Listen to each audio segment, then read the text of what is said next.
I got a copyright for two books and two booklets this year, 2021, and I'm making a bunch of YouTubes to publicize some of the ideas in the books.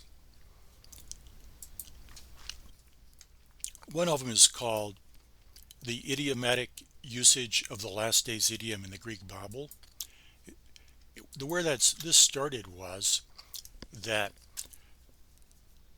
I read a question from readers in a magazine, religious magazine in 1976. It asked the question whether Timothy was living in the last days. And the article said no. But when I read the scripture that was cited, it was very clear that Timothy was living in the last days. So the article, as far as I was concerned, was lying. But there are lots of ways of looking at what the last days exactly means. So if you watch a bunch of YouTubes about people explaining the last days, you'll be able to distinguish several different interpretations. In 1990,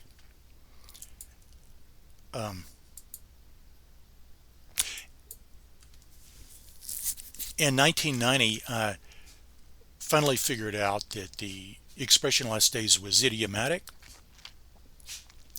There was a succession of events. I tried to get an article published. It was rejected.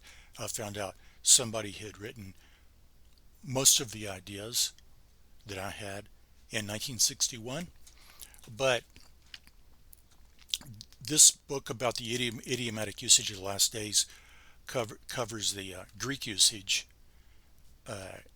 And the Greek usage in all of the details that I discuss in here were not in that 1961 article.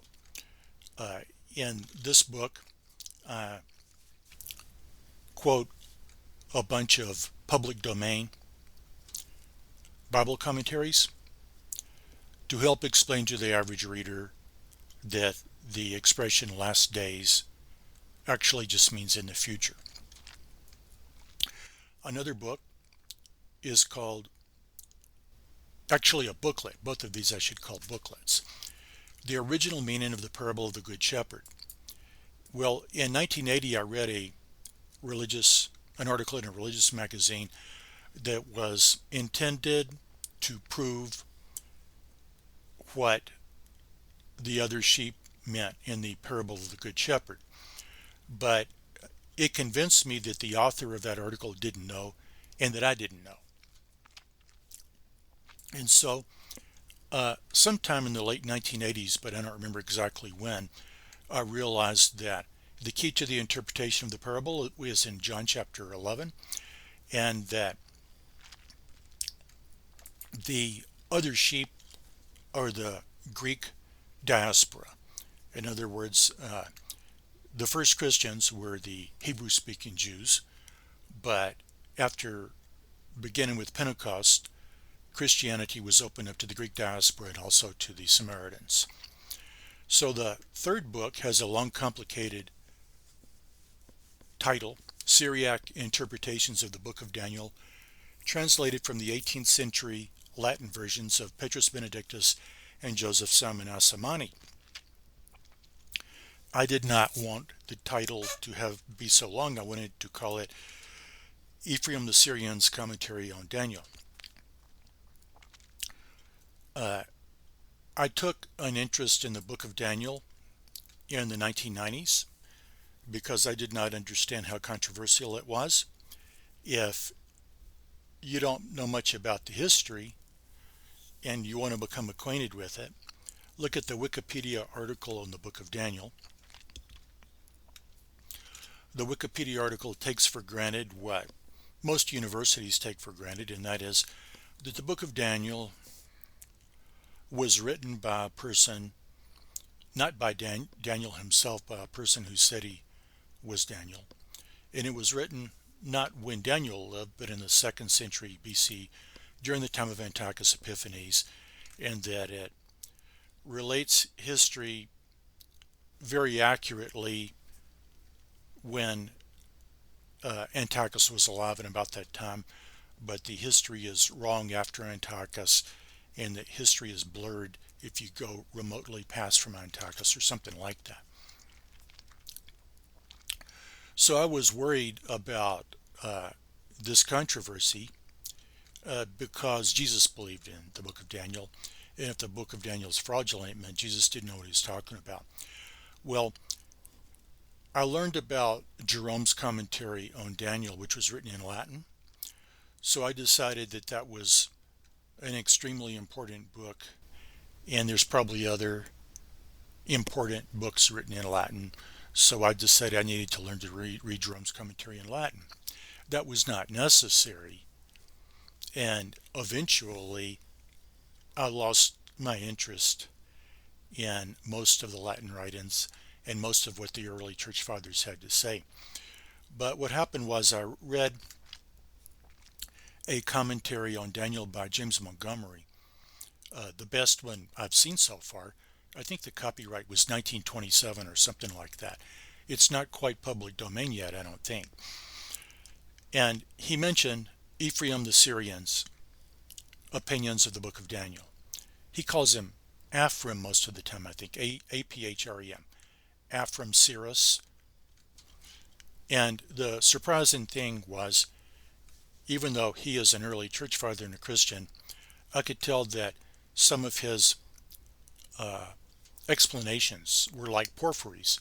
Porphyry was the archenemy of Christianity, and the opponent of Jerome. Jerome's commentary on Daniel was made to contradict Porphyry's assertion about the origin of the book of Daniel. But Ephraim does not fit in with the idea that Jerome is on one side and Porphyry the other.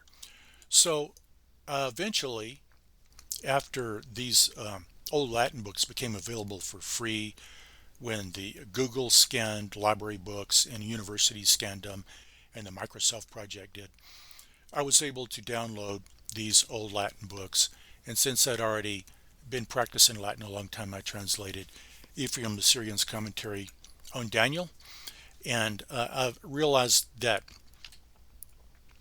the Latin volume that I translated it from is not popular, and one of the reasons was various kinds of confusion. It's clear when you read it enough that other Syriac commentators are included in Ephraim's commentary. So when James Montgomery referred to Ephraim's commentary on Daniel, he might at times have been actually quoting the opinions of James of Edessa, his opinions, because they were sort of blended together. That's the reason for the title, starting Syriac interpretations. So enough about that. Oh, I should say that that is a translation, and so what I did was I put the Latin on the left page and the English on the right.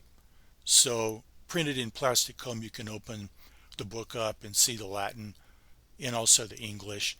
And there's a huge amount of footnotes because sometimes it was not completely clear how the Latin should be translated. And sometimes it was not completely clear what Ephraim the Syrian meant, even though it was clear what the Latin had said. And also, when you translate ecclesiastical Latin, you run across your translation cannot depend upon most of the grammars and lexicons that exist because they're made for classical Latin. Very few are written for late Latin and ecclesiastical Latin. And these books I got the Latin from, they were translated from Syriac to Latin in the 18th century. So I don't think you're going to find anywhere a grammar or a dictionary to cover 18th century ecclesiastical Latin. An ideal translation would be from Syriac, but I can't translate Syriac. So this is a translation of a translation. And the last book is called Explanations and Corrections in the Gospel of Luke. I found a document as far back as 2018, and the name of the document was something like, "What did Jesus think about the book of Daniel?" or "How did Jesus interpret the book of Daniel?" And it was also losing confidence in the traditional sources of understanding the book of Daniel, like the early church fathers in the books of the Maccabees and Josephus. So I was writing a book at that time. It starts as a collection of notes and then sort of becomes a book. And as strange as it sounds, I had to combine the book about Luke, from which I could infer what Jesus thought about the book of Daniel, what his interpretations are, but also had to include this information about the Maccabees and Josephus and the early church fathers, so that it looks like a confused book. If I wouldn't have done that, then half of the book would be footnotes and endnotes about the book of Daniel.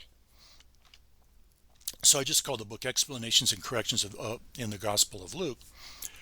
But I had to, since the people who read that, if they're relying upon traditional interpretations of the book of Daniel, they're going to be confused what I mean. And what I mean is that the early church fathers and Porphyry and Jerome were wrong. And so that's why I'm having to quote a lot of material about the book of Daniel. And as I mentioned before, I'm making a bunch of YouTubes to more fully explain these books and read quotations from them.